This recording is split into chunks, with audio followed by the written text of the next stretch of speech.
Yeah, what's up guys, MC Deb with another video, and it's been a while. I did want to do this video a couple of weeks earlier, but Australia Post has been pretty slow at the moment.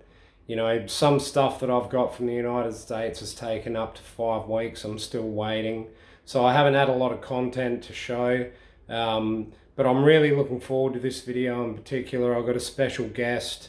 We shot some footage yesterday.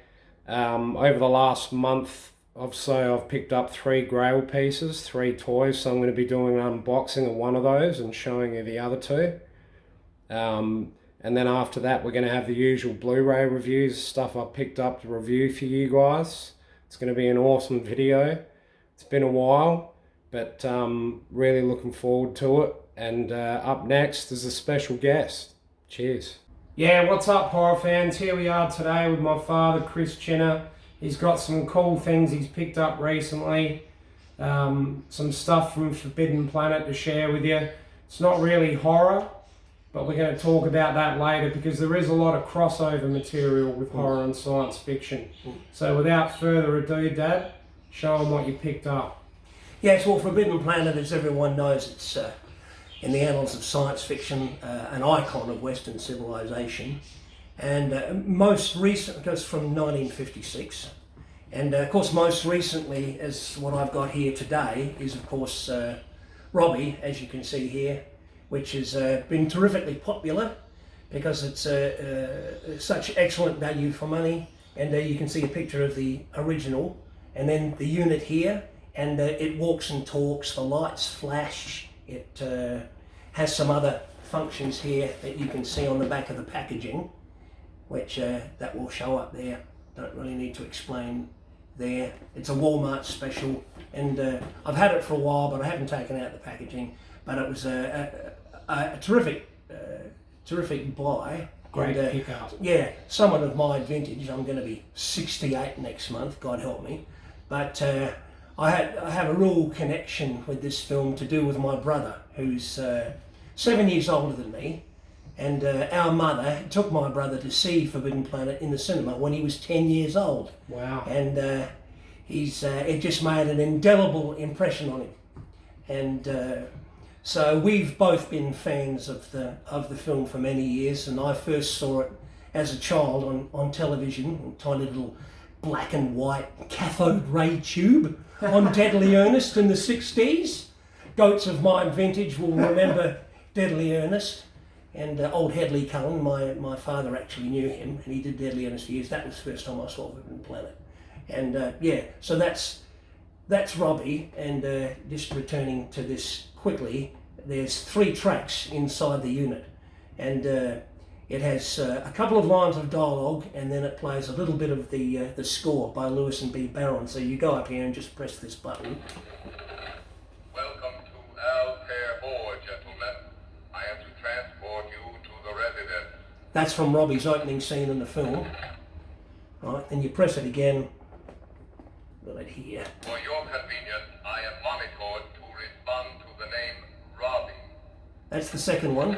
That's awesome. And then hopefully the third one. Sometimes it replays the same dialogue again, but it does have a little bit of the score in there.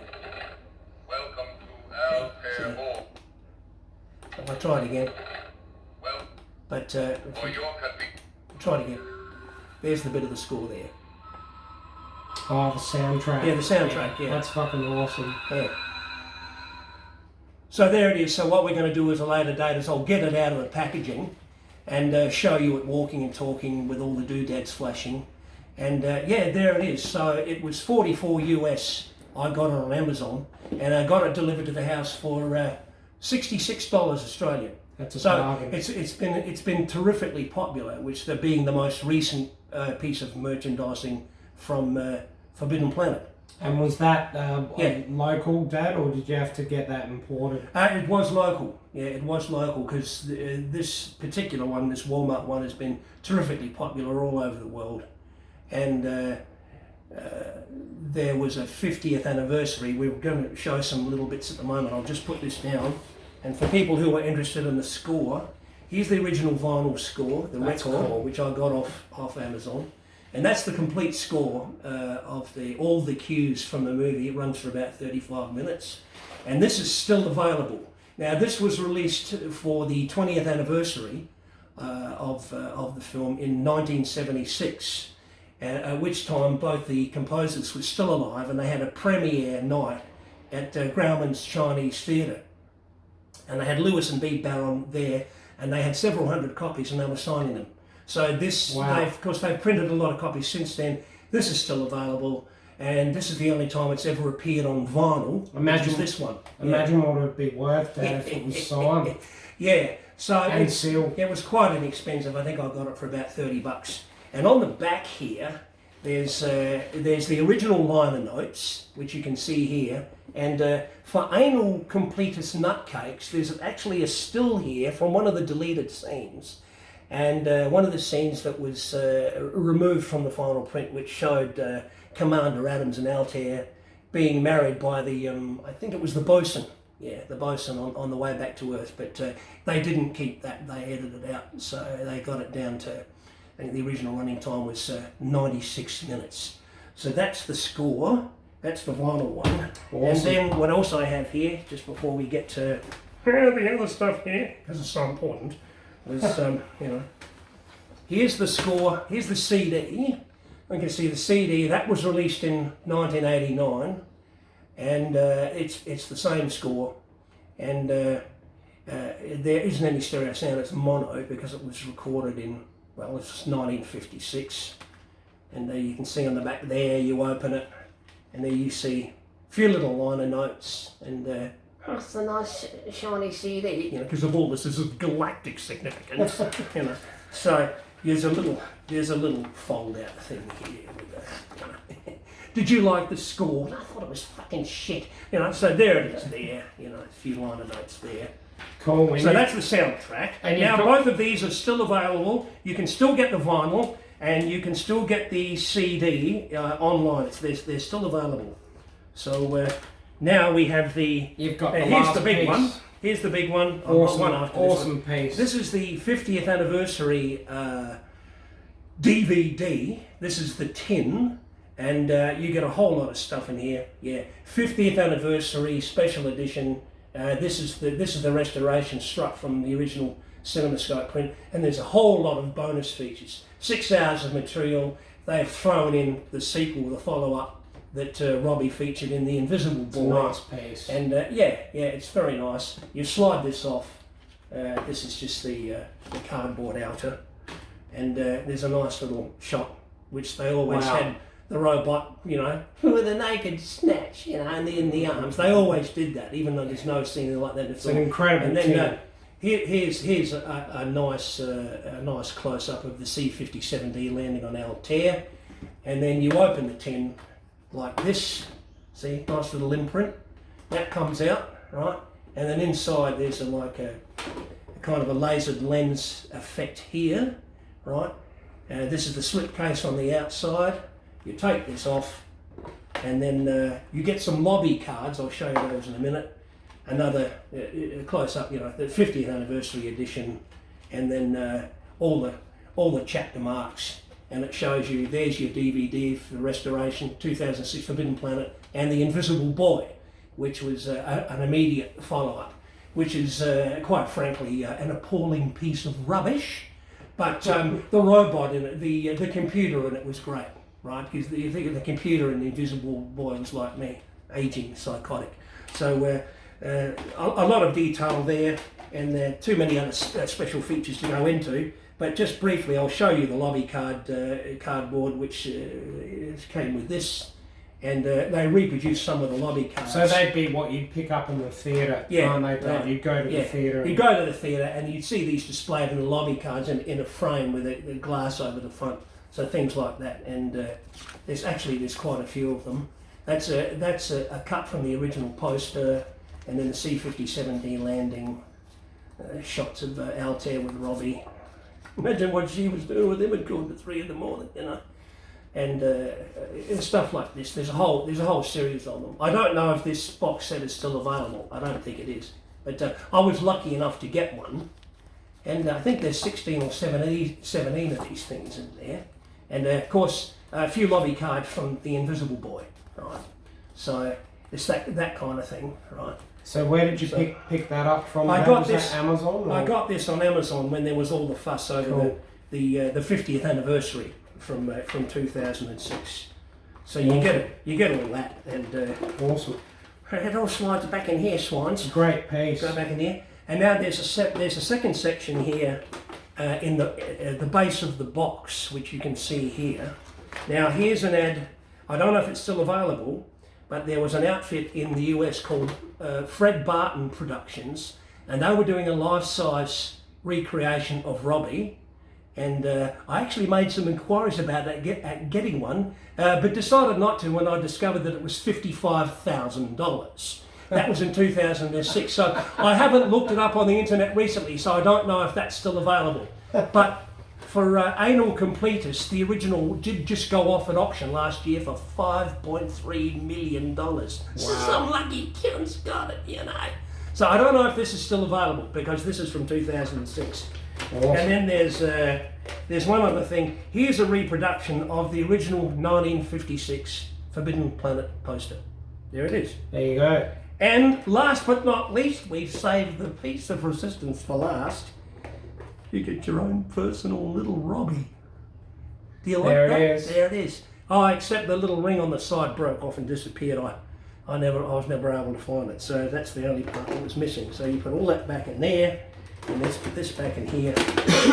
And then let's slide it back on. I like sliding them, they're nice, you know. So there it is, the 50th anniversary DVD. Now since then, in 2006, it has been released on, find here, here's the Blu-ray. Now this is the one to get because it's tremendous. To the build, the quality, I'm fucked. No, the picture quality is state of the art. Now, with this one, it has similar features, not as much as the DVD box set, but it still has a lot of similar features. And you can pick this up, I think it's about, I don't know, last I got this thing, it was about $13 from the United States. And you've got to remember, it's you'll need a region-free player. But this DVD, it does include The Invisible Boy. It's a single disc, and the picture quality is fantastic. Completely uncut, of course. And this only in this format, it has the original 3-track stereo sound on here, which was because it was done much later. So I didn't know that until I heard this. So it does have the original 3-track stereo, which I wasn't aware of until I got this. So if you want to see Forbidden Planet, long story short, right, this is the one to get. It's still available from the States on Blu-ray on Amazon. It's about, I don't know, $15 or $20. So this is the one that you're buried with, you know, because it's so important. And that's the way it works. Is. And that's the way it works, isn't it, Dad? That's right. Sometimes you need to go through a few different labels to get different features. Yeah. Some of the prints look better. That's right. I've had that experience as well. So also in here, there's the deleted scenes and other footage which they cut. How the vehicles were built for Robbie. There's a background stuff on The Invisible Boy. Some other stuff that Robbie appeared in. There's a documentary about the history of science fiction from the 1950s. And several other featurettes. Too much detail to go in here now, but this is the one to get, and it's just a few bucks at a song.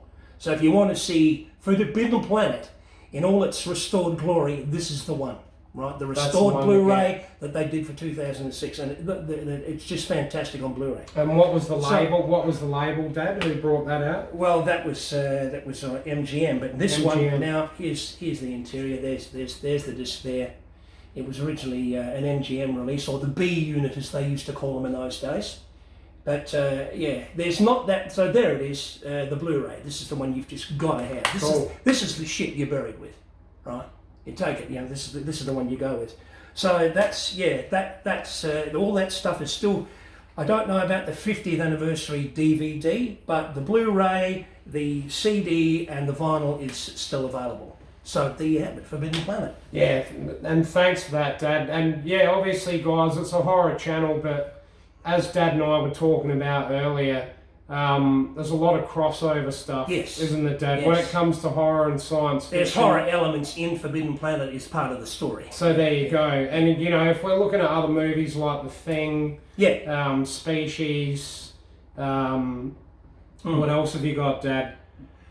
Oh, I've lost count of the stuff. When it comes down to, especially Alien. Yes. You know, Alien. Of course, Alien's the icon, and oh my God, it's nearly 43 years old as we sit here and we speak, and there'll never be another film like it. And you went and saw it in the theatre? Yes, I saw it in the cinema with your mother in just before Christmas, 1979. Awesome. And that was a long time ago, before the dark times, before the Empire. Right? It's like, you know. And what was it like? What was the atmosphere like that in the theatre? Well, it was sold out, and of course they'd done a terrific job with the marketing and the press, because no one knew what the thing looked like.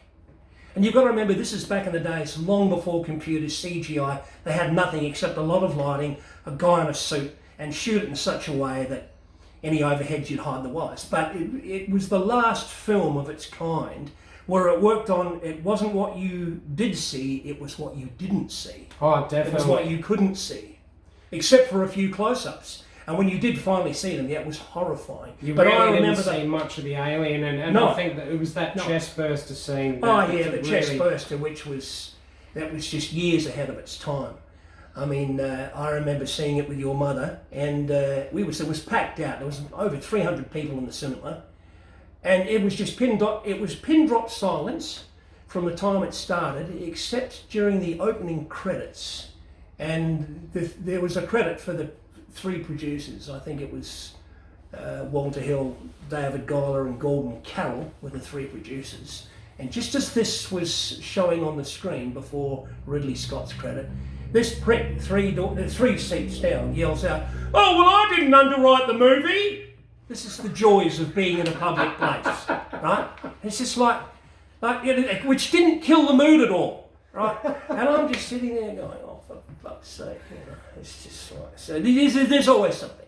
That's right. So there's always something, but the level of tension, right, in the cinema in that era, no one had ever seen anything like that. No, you couldn't describe it to people now. Everyone's now so jaded. They see everything. It's all state of the art CGI. And back then, it was just, people. It was the last time I saw anyone scared in a cinema. And there were women screaming. There were women screaming when there was nothing happening. Yeah, that's right. There was these random screams all around us from these women. That's how old I am. And even Fly, Dad. Total.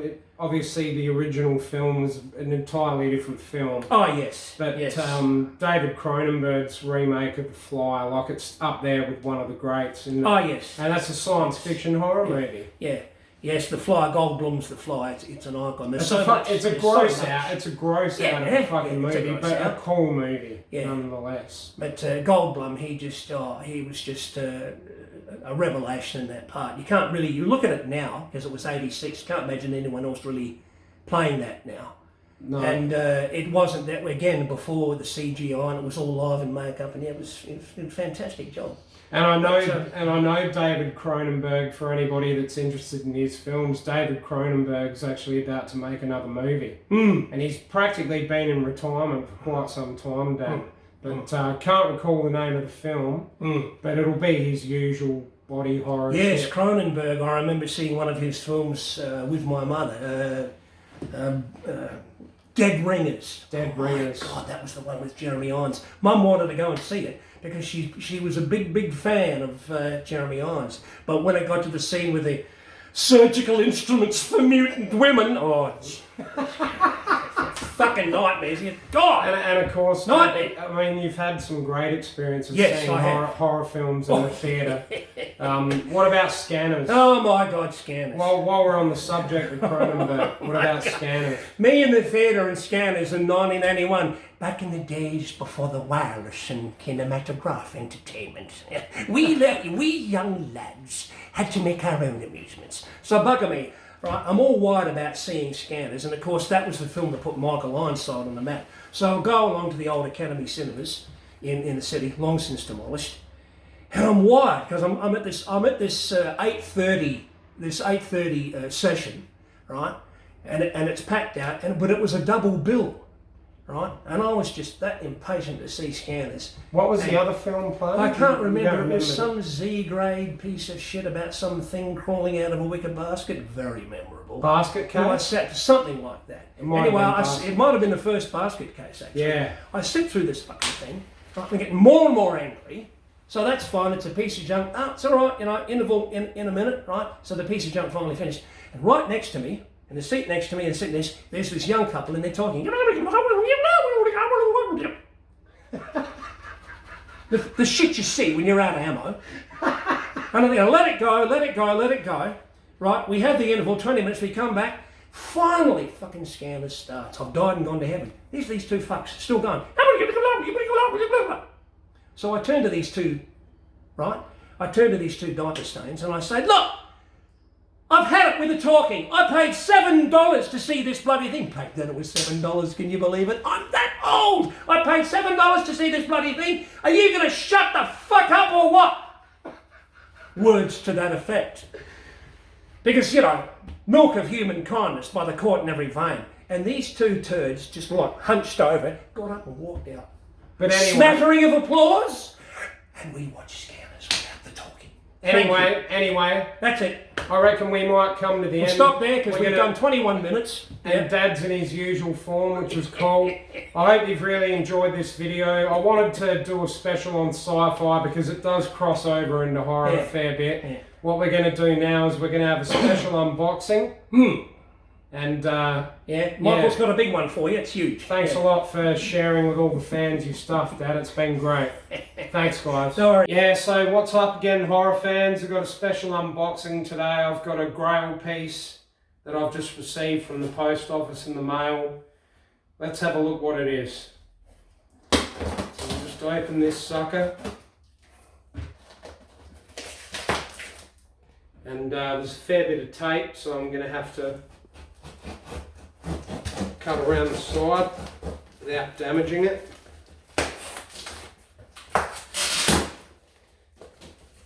And this guy's really good as well. I've got to give a shout out to Andrew's Emporium.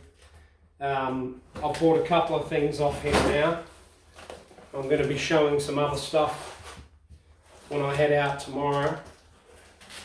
So this one's packed in pretty tight. Might have to just give this a tear on the side to get this out.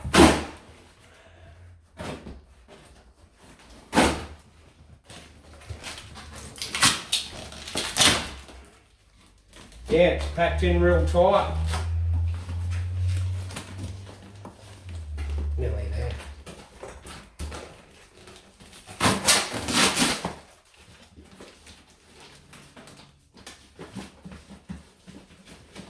There it is. Let's remove the bubble tape. Got to be real careful with this bubble tape stuff because you can damage the product because of all the sticky tape.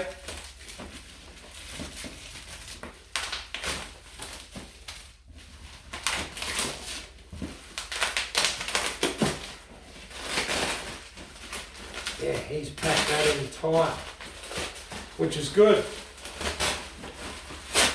Because the way Australia Post is these days, things can get damaged. Nearly there.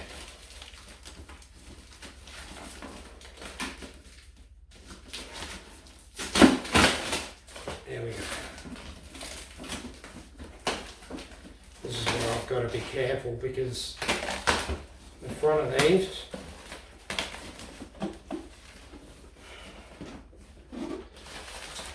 wow, there it is.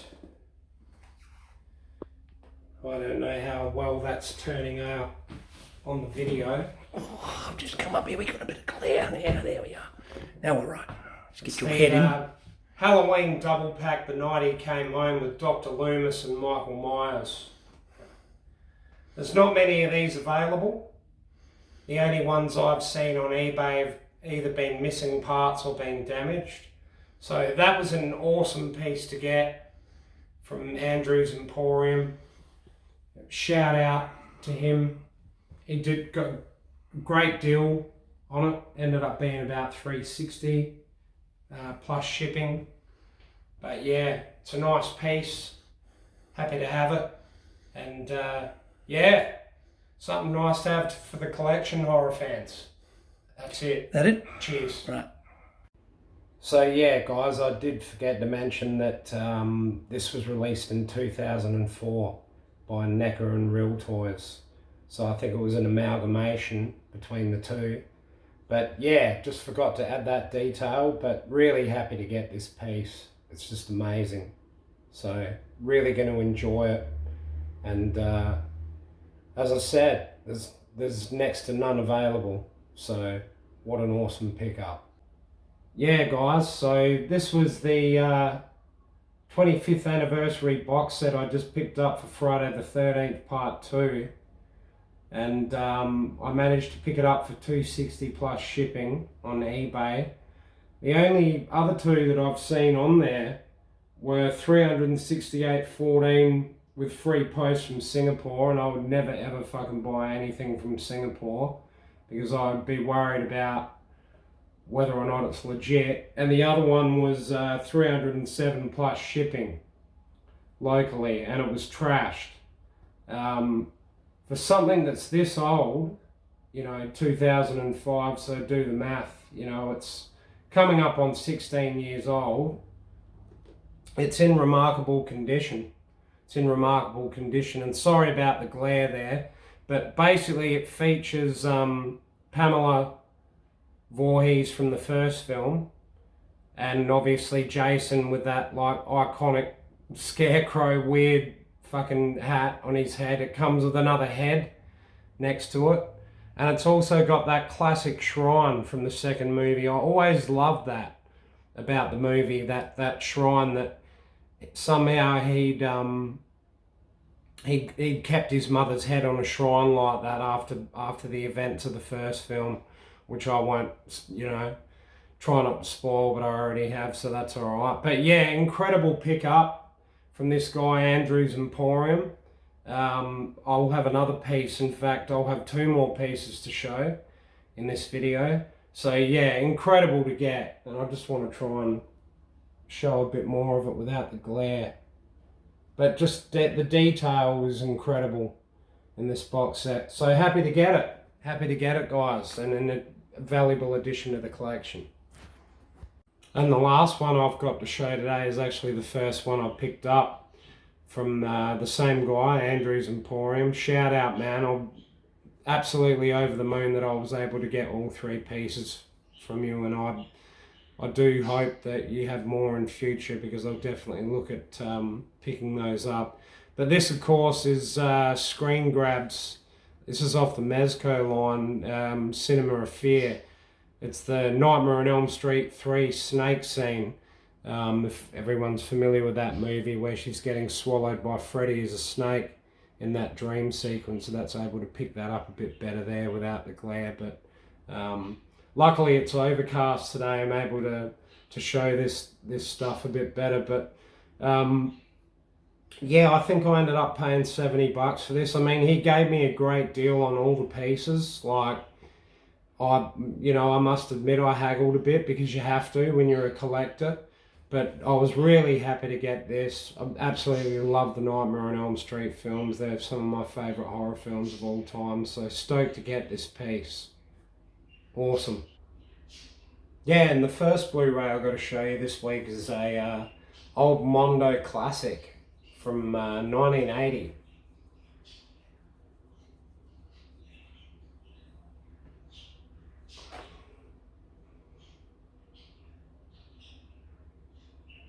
Yeah, and the first Blu-ray I got to show you this week is an old classic Mondo documentary from 1981. It's called The Killing of America. And man, I remember watching this so much as a kid. Like, do you remember like back in the days of radio rentals when you can go in and buy movies? Well, this is one of the movies I bought back then on VHS. I remember going there with Mum. And we got this, Creep Show, Razorback, and Fade to Black, which I'll also be talking about. after this, so that's cool. Two cool movies from my childhood that bring back memories. But man, I watched this documentary so much when I was a kid. Like, I think I ended up wearing out the tape. But basically what it is, it's just it's a history in the rise of violence in America, and obviously set in 1981. And yeah, guns were just starting to get out of control. And what it does is, it's quite well done. It splits it up into segments. So, you know, the first part of the film was about assassinations of presidents and stuff like that. And then it goes into like serial killers and spree killers, you know, like Charles Whitman, like the Tower Sniper. So it basically, it goes off in all these different directions, but it's all real footage. So that's why, you know, I refer to it as a Mondo film. That's generally what a Mondo film, if we're thinking about something like Faces of Death, again, that was a Mondo film, although a lot of Faces of Death was bullshit. But this is just such a well done documentary. Yeah, I've watched it so many times. I was really happy that Severin released it. It was directed by Sheldon Reenan, but he also had a lot of help from the Japanese. There's actually two versions of this film. There's a Japanese version and an English version of this film. But it's got some cool special features on here as well that I was really happy about. There's an audio commentary with the director. The Madness is Real. There's an interview with the director, Sheldon Reenan. Cutting the Killing, an interview with the editor, Lee Percy, who's actually a really intelligent, awesome guy to listen to. And there's an interview with the Mondo movie historian, Nick Pinkerton, and a theatrical trailer as well. But yeah, look, there's mixed opinions about this movie. But for me, growing up watching it, and you know, I'm into all that true crime stuff, and the fact that the footage was actually real and not bullshit like Faces of Death made this a really cool movie. If you haven't seen it, I highly recommend it. It's a little dated, like the music and stuff, but I mean, it was 1981, but yeah, highly recommend Killing of America. And the next movie I picked up goes without saying, the Evil Dead Trilogy. Some of the greatest horror films ever created.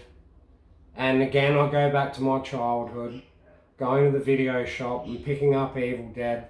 And Mum saying to me, don't watch it, you'll get nightmares. But yeah, there I would be, turning on the VHS recorder at like 7 o'clock in the morning watching this movie. What a great bunch of films are the Evil Dead films. Directed by Sam Raimi, of course, starring Bruce Campbell.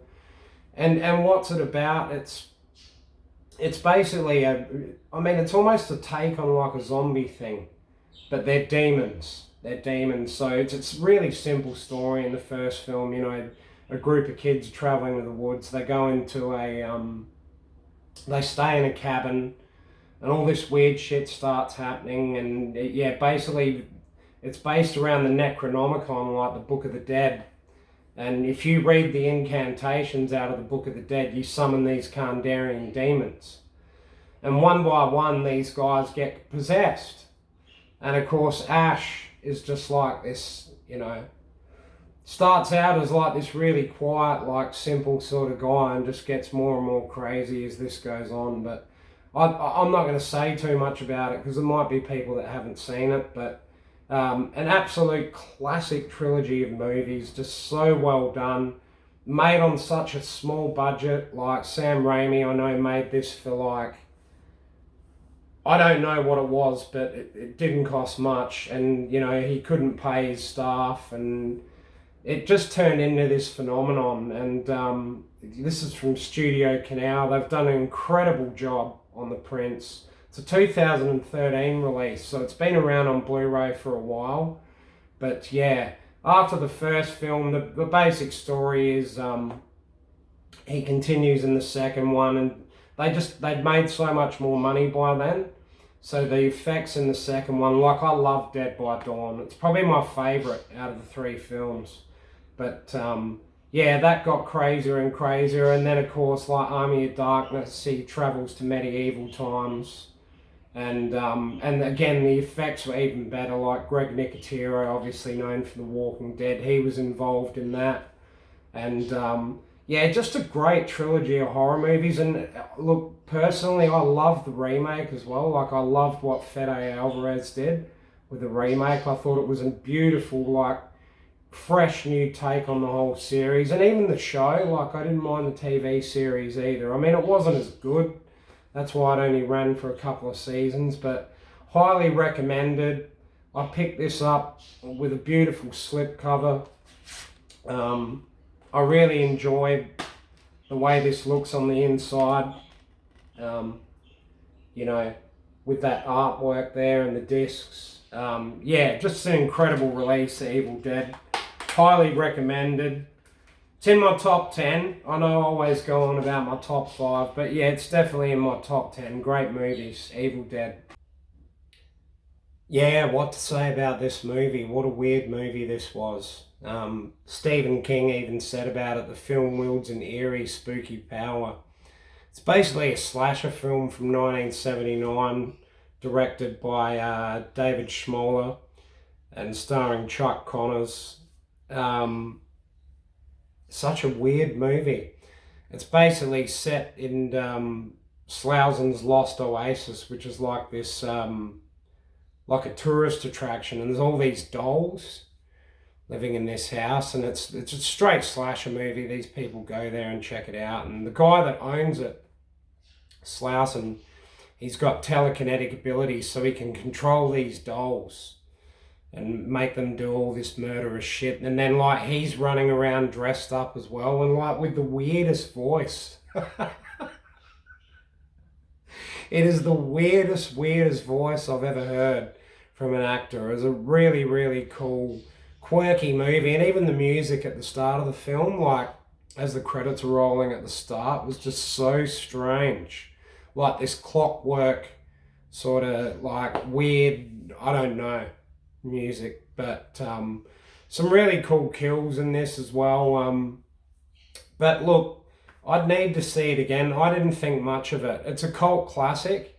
Full Moon have done a great job on the print, on the film, but it's one of those similar to Death Trap when I reviewed that a while ago. I need to see it again and have another look at it again, because I just found it really, really fucking weird. Yeah, not really my kind of thing, like weird telekinetic dolls and all that kind of shit, and like a wax museum sort of thing. But yeah, a cult classic and one that was worth to have, so I'm glad I picked it up. Yeah, and the last video I got to show you for this week, guys, is probably my favourite of the lot that I ended up picking up from Vinegar Syndrome. It's the first Vinegar Syndrome release I've got.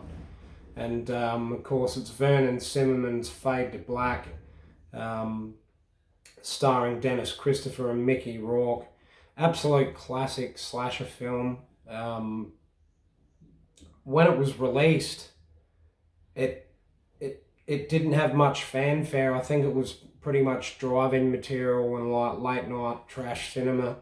And it's really a cult classic now. Like, not many people know about this film, but of course, again, to go back to what I said earlier, I remember going into radio rentals and picking up the VHS of this film. And it's just got a great story. It's basically about Eric Binford. He works at a 35mm print depot as a delivery driver. But other than that, he spends all his time watching movies. Like, that's all he ever does, and that sounds like someone else I know, but he slowly unravels, this guy, and you watch him unravel, and the more he watches these movies, the more he starts to live out those fantasies and starts committing these murders dressed up as like the characters out of all his favourite films. Is basically recreating the scenes in this. And but yeah, you know, it leads to that. You know, nothing works out for him. He can't get into a relationship. He's obsessed in Marilyn Monroe, and he meets this chick and she looks like Marilyn Monroe, and then that goes to shit, and yeah, it's just like the slow disintegration of this guy. And for some reason I just really related to it, and the music's really dark in it, the lighting's really dark in this film. It's a dark film, but it's a cool film, and it's one of those movies you always walk away from after seeing it and think about it after. You're like, fuck, like every time I see it, and I've seen it many times, I pick up something else about it. But it's got a whole heap of special features. There's a commentary track with Dennis Christopher, the lead actor. There's a commentary track with The Hysteria Continues, whoever that is. A historical commentary track with film historians Amanda Reeves and Bill Ackerman. They know what they're talking about.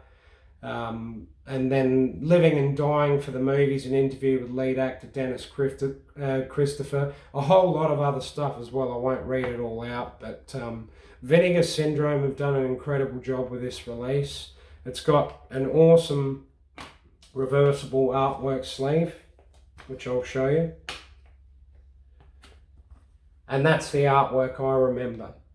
That's the artwork I remember when I got the VHS tape. I actually prefer that, so I'm going to probably change that around at some point.